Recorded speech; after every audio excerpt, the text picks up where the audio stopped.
पिछले 3 साल, 5 साल, 7 साल के आंकड़ों के बेसिस पे कैसे म्यूचुअल फंड ने सबसे हाई कंसिस्टेंसी शो किया है। इट मीन्स कि कैसे म्यूचुअल फंड ने 20% के ऊपर का रिटर्न दिया है।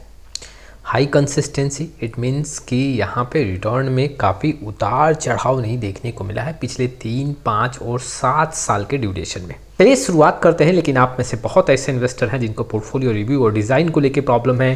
डिस्क्रिप्शन बॉक्स में आए, डिटेल चेक करें और व्हाट्सअप नंबर के थ्रू हमारे साथ जुड़ सकते हैं।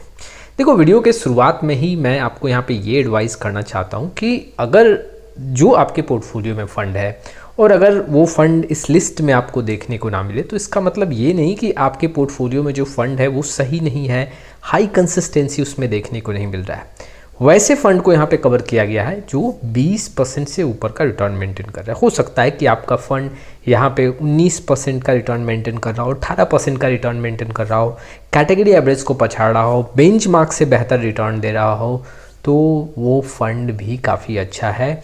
तो ऐसा नहीं कि जो लिस्ट में अभी आपके सामने मैं डेटा रखूँगा उस डेटा के बेसिस पे आप अपने फ़ंड में या फिर अपने पोर्टफोलियो में बदलाव करते दिखो। चलिए देखते हैं कि 3, 5, 7 साल में सबसे बेहतर आंकड़ा कहाँ देखने को मिल रहा है।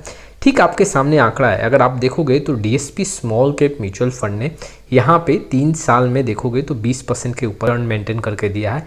5 साल में यहाँ पे 26% के ऊपर का है और 7 साल में भी 20% के ऊपर का रिटर्न मेंटेन करता हुआ देखने को मिला है। आरएलवी मिड कैप जो है यहाँ पे 24% के ऊपर का रिटर्न मेंटेन करता हुआ देखने को मिल रहा है। 3 साल के आंकड़ों के बेसिस पे 5 साल में 28% और 7 साल में यहाँ पे आप देख सकते हो 22 से 23% का रिटर्न देखने को मिल रहा है। तीसरा जो फंड मैं आपके सामने रख रहा हूँ एचडीएफसी मिड कैप फंड, यहाँ पे 25% के ऊपर का रिटर्न है। 3 साल के अगर आंकड़ों की बात करूँ यहाँ पे 30% के आसपास 5 साल में और 21 से 22% का आंकड़ा 7 साल में देखने को मिल रहा है। ठीक Invesco India mid cap fund की बात करूँ तो यहाँ भी आंकड़े जो है वो 3 साल में 27% के ऊपर, यहाँ ठीक 5 साल में 27% के ऊपर और यहाँ पे 7 साल में 21 से 22% के बीच में देखने को मिल रहा है। इन्वेस्को इंडिया मिड कैप के बाद इन्वेस्को इंडिया स्मॉल कैप का भी लिस्ट में नाम है। जी हाँ, 25% के ऊपर 3 साल में, 31% के ऊपर 5 साल में और 23% के ऊपर 7 साल में देखने को मिल रहा है। कोटक मिड कैप फंड की बात करूँ तो यहाँ भी 21% के ऊपर का रिटर्न है। जी हाँ, 3 साल के ड्यूरेशन में, 5 साल में आप यहाँ पे देख सकते हो ऑलमोस्ट 26 से 27 और 7 साल में 21% के ऊपर का रिटर्न देखने को मिल रहा है। महिंद्रा मैनुलाइफ मिड कैप की बात करूँ तो यहाँ पे जो आंकड़े हैं वो 23% के ऊपर है। 5 साल में अगर आप देखोगे तो यहाँ पे 27% के ऊपर और ठीक अगर 7 साल में देखोगे तो 20% के ऊपर देखने को मिल रहा है। Motilal Oswal mid cap, Nippon India growth mid cap, यहाँ पे निप्पॉन इंडिया स्मॉल कैप, पराग परिक फ्लेक्सी कैप और quant small cap mutual fund का आंकड़ा यहाँ पे देखने को मिल रहा है।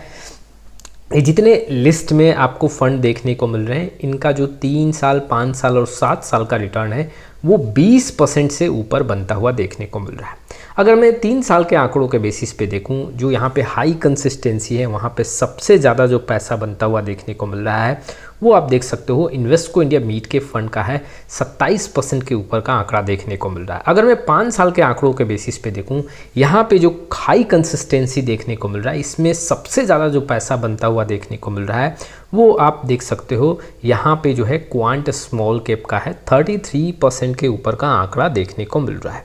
ठीक अगर मैं 7 साल का आंकड़ा देखूँ, 7 साल के बेसिस पे जो ये हाई कंसिस्टेंसी देखने को मिल रहा है ऐसे फंड में, वहाँ भी सबसे ज़्यादा पैसा कहाँ बनता हुआ देखने को मिल रहा है। तो ठीक आपके सामने जो आंकड़ा है आप यहाँ पे देख सकते हो क्वांट स्मॉल कैप का 26% के ऊपर का रिटर्न देखने को मिल रहा है। तो अगर आप देखोगे तो यहाँ पे 5 साल, 7 साल में भी हाई कंसिस्टेंसी के बीच में क्वांट स्मॉल कैप ने अच्छा पैसा बना के दिया है। और अगर 3 साल के आंकड़ों के बेसिस पे देखोगे तो यहाँ पे जो सबसे ज़्यादा पैसा बना के फंड देता हुआ देखने को मिल रहा है वो Invesco India mid cap fund है। हालांकि देखो हाई कंसिस्टेंसी है, फंड्स अच्छे हैं, लेकिन अगर आपके पोर्टफोलियो में कोई दूसरा फंड भी है और रिटर्न काफ़ी अच्छा है, बेंचमार्क से ज़्यादा रिटर्न बना के दे रहा है, कैटेगरी एवरेज से ज़्यादा रिटर्न बना के दे रहा है, तो भी वो बेहतर है। इसको देख के आप अपने पोर्टफोलियो में बदलाव नहीं करना। ये सिर्फ आपके इन्फॉर्मेशन के लिए है कि ऐसे फंड ने 20% से ऊपर का रिटर्न मेंटेन किया है और यहाँ पे हाई कंसिस्टेंसी देखने को मिल रहा है। तो ये कुछ इन्फॉर्मेशंस थे जो इन्वेस्टर्स के लिए काफ़ी इंपॉर्टेंट थे। आपका क्या राय है इस वीडियो को लेके कमेंट बॉक्स में ज़रूर आए। फिर मिलेंगे एक नए वीडियो के साथ, तब तक के लिए जय हिंद, जय भारत।